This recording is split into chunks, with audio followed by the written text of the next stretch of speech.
Hi, my name is Hal Smith, and I wanted to talk to you today about our maintenance agreements and how they work.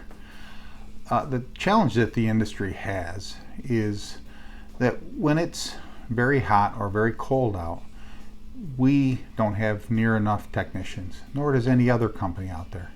When it's mild weather, when you don't need heating or you don't need cooling, we have too many technicians, and so does every other company that's out there.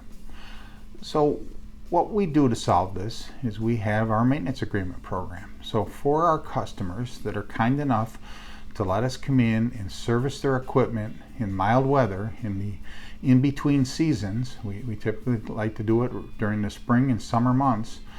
We go in and service this heating and cooling equipment. And then what we do is we make a promise to these customers that if they have a breakdown on the severe weather, that they're going to go to the front of the line and get serviced first. We end up turning many customers away during those extremes in weather because we simply don't have enough technicians, but we make sure that all of our maintenance agreement customers are taken care of. You know, heating, cooling equipment needs to be serviced annually anyway as per the manufacturer's warranties.